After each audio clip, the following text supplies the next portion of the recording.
Hello guys, welcome back to HS blogs for you. మా లక్ష్మణ్ గడికి ముళ్ళు గుచ్చేసినా సరే సిగ్గు లేకుండా పిలుస్తూ మరి చూపిస్తున్నాడు చూడండి. ఇంకా ఏరటానికి చూసారా ఎన్ని పళ్ళు ఉన్నాయో, ఇంకా అవన్నీ ఏరుతూనే ఉన్నాడు. ఏరుతూనే ఉన్నాడు. ఈడు మాత్రం చూడండి చేతులు వేసుకొని తింటూనే ఉన్నాడు ఎదవా. వాడైతే అక్కడ ఏరుతున్నాడు కాబట్టి ఇంకా పక్కన ఎక్కడైనా ఉన్నాయేమో అని చెప్పి నేనైతే వెళ్తున్నా చూడడానికి. ఈ పళ్ళు వచ్చేసి చెరువు గట్ల పక్కన కొండల పైన ఎక్కువగా ఉంటాయి. పరింపళ్ళు కోసం అయితే వెతుకుతున్నా, కానీ ఈ పళ్ళు అయితే దొరికాయి. ఈ పళ్ళు పేరు వచ్చేసి అల్లి పళ్ళు అంటారు. వీటిని తీయగానే పాలు వస్తాయి, పరింపళ్ళు కల రావు. ఇవి కూడా తినచ్చు. ఈ పండు తీయగానే పాలు అయితే కారుతున్నాయి. ఇప్పుడు పరింపండు తీసి చూపిస్తా చూడండి. ఈ పరింపండు తెంపాక ఏం రాలేదు. చూసారా ఈ రెండింటికి డిఫరెన్స్ అదనమాట. నేను వెళ్ళిన దగ్గర ఏం లేవన్నమాట. నోరు మూసుకొని మా వాళ్ళ దగ్గరికి అయితే వచ్చేసా.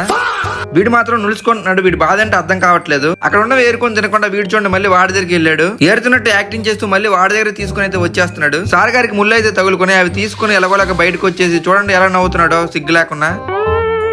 వీడి చేతిలో ఉన్న పళ్ళుని చూసి అందులో ఒక కాయని తీసి వాడిచ్చాడని చెప్పి వాడికి ఇసిరేస్తున్నాడు. వీడు తింటున్నాడు అని చెప్పి నేను కూడా వెళ్ళి ఒక 2 పళ్ళు ఏరుకొని తెచ్చుకొని తింటున్నా. వాడు మాత్రం ఏరుతూనే ఉన్నాడు చూడండి. నెక్స్ట్ పార్ట్ లో ఇంక వేరే దగ్గరికి వెళ్ళాం, అది కూడా చూపిస్తా. అంతవరకు లైక్ చేసి సబ్స్క్రైబ్ చేసుకోండి.